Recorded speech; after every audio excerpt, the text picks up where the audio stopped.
할렐루야! 우리 친구들 오늘도 이 예배 자리에 함께 나와줘서 너무너무 환영하고 또 축복합니다. 언제나 기쁨으로 예배를 드리는 우리 친구들에게 하나님의 크신 은혜와 축복이 늘 함께할 줄로 믿습니다. 오늘 말씀은 좀 유명한 말씀 가운데 하나예요. 어떻게 보면은 제자들이 일으킨 첫 번째 기적이라고 할 수 있는 내용이에요. 베드로와 요한이 기도하기 위해서 성전에 올라가고 있었어요. 그런데 한 안전뱅이가 성전 미문에서 구걸을 하고 있었어요. 이 미문이라는 것이 정말 한자 그대로 아름다울 미자에 문자를 써서 아름다운 문이다 라는 그러한 뜻이에요. 여기는 성전으로 올라가는 길 가운데에서 가장 아름다운 길이었기 때문에 사람들이 성전에 올라갈 때 되도록 이 미문을 통해서 성전으로 올라갔어요. 그래서 이 안전뱅이도 더 많은 사람들에게 구걸하기 위해서 성전 미문에 앉아 있었던 거예요.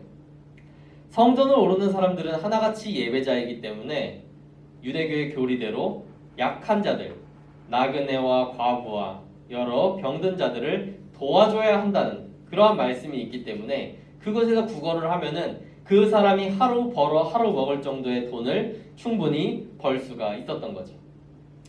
그런 안전뱅이에겐 내일에 대한 삶의 목표 이런 것들이 있을 수가 없었어요. 왜냐하면 그는 나면서부터 안전뱅이였고 매일매일 구걸하면서 하루의 아침이 되면 사람들이 그곳에 옮겨다 주고 저녁이 되면 다시 그를 데리고 집으로 데려가는 그런 일들의 반복이었어요. 그는 자기가 생각하기에도 난 그냥 평생 구걸만 하다가 죽겠구나 이렇게 생각을 했을 거예요. 그에게 있어서 나는 무엇이 되고 싶어, 난 무언가 이루고 싶어, 내겐 꿈이 있어 이런 생각을 했을까요? 이미 그는 좌절할 대로 좌절한 사람이었을 거예요. 이미 더 이상 그에게는 희망이 없다고 생각했을 거고 앞으로 이제 내 인생에 무언가 변화가 나타나진 않을 것이다 그런 생각을 했었을 거예요. 그런데 그러한 안전뱅이가 이 시간 베드로와 요한을 만나게 된 거예요. 베드로와 요한은 그를 가까이 하여 다가가며 그를 바라보았어요. 안전뱅이는 생각했겠죠. 저들이 나를 부르는 것을 보니까 다른 사람들보다는 더 주겠구나.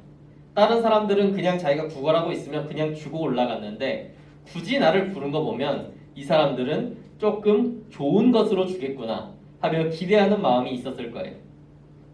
그런데 베드로는 이러한 이야기를 해요. 은과 금은 내게 없으나 나는 너에게 돈을 줄 것이 아니다. 그러나 내게 있는 이것을 내게 주노니 나사렛 예수 그리스도의 이름으로 일어나 걸으라. 그렇게 말씀을 한 거예요. 베드로가 안전뱅이에게 준 것은 은과 금, 그에게 필요한 물질적인 도움이 아니었어요. 베드로는 그가 가지고 있던 예수 그리스도의 이름으로 선포하고 그를 일으켜 세운 거예요. 이것은 어떤 의미에서 안전뱅이에게는 불행한 일일 수도 있어요. 왜냐하면 그는 평생을 다른 일을 해본 적이 없어요. 평생 구걸만 하는 사람이에요. 그 사람이 갑자기 일어나게 됐다고 무언가 달라질까? 없을 수도 있어요. 오히려 구걸하지 못하게 돼서 불행하게 될 수도 있지만 그는 자기가 일어났다는 생각에 내가 평생을 안전뱅이였는데 내 다리는 한 번도 힘을 낸 적이 없는데 이 사람이 나를 잡아 끌어 일으키자 하나님의 이름으로 예수 그리스도의 이름으로 나를 잡아 일으키자 내가 일어났구나. 하나님 감사합니다. 내가 이제 걷게 됐습니다. 라면서 그는 성전에 들어가면서 하나님을 찬양하게 된 거예요. 그의 인생이 바뀐 거죠. 그는 내일이 없던 사람이었어요. 당장 하루 먹고 하루 구걸해서 하루 먹었으면 그걸로 된 사람이었어요. 하지만 그가 이제 미래를 꿈꿀 수 있게 된 거예요. 내가 이제 걸을 수 있으니까 내가 이제 이것을 해봐야겠다. 내가 이전까지 가보지 못한 곳에 가봐야겠다. 내가 이전까지 이루지 못하였던 그것을 이루어 보겠다. 그러한 꿈이 생긴 거죠. 그의 미래가 바뀐 거고 그에게 미래에 대한 소망과 희망, 비전이 생겨나게 된 거예요. 그렇게 됐을 때 그는 당장의 눈앞에 내게 닥쳐온 금전적인 위기, 내게 이제 금전적인 어려움이 닥쳐올 수 있지만 그러한 것들은 보지 않았던 거예요. 그것보다 기쁜 일이 있는데 그러한 사소한 일에 얽매일 필요가 없었던 거죠. 그래서 그는 기뻐하며 하나님을 찬양할 수 있었던 거예요. 그리고 이 베드로의 선포도 우리는 가슴 깊이 마음에 새겨야 돼요.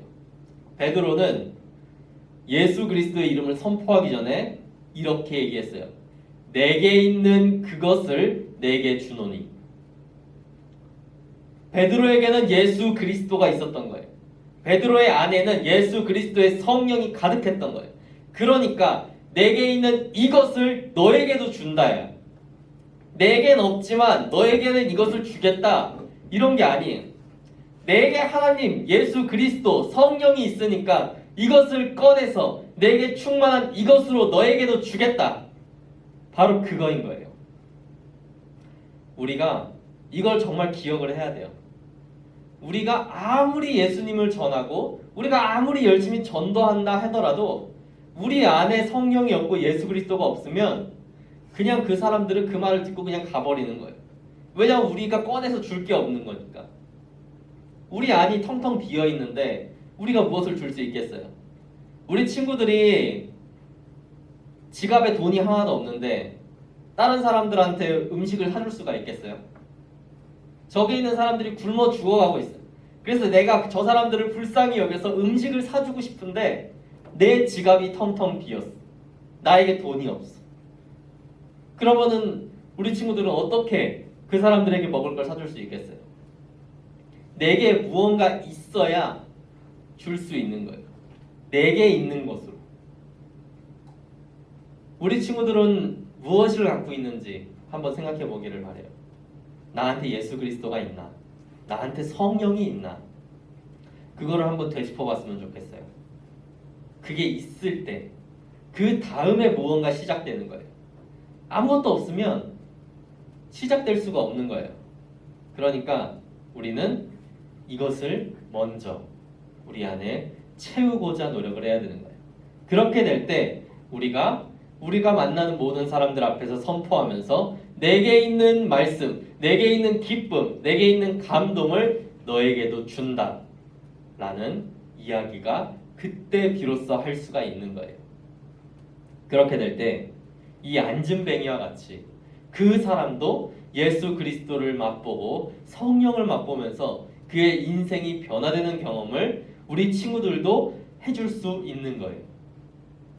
그러니까 언제나 마음에 예수 그리스도를 품고 그 품은 가득 담고 있는 그 예수 그리스도를 나눠주며 살아갈 수 있는 그런 우리 모든 친구들 되기를 바랄게요. 우리 이제 들은 말씀 생각하면서 잠깐 기도하는 시간 갖도록 하겠습니다.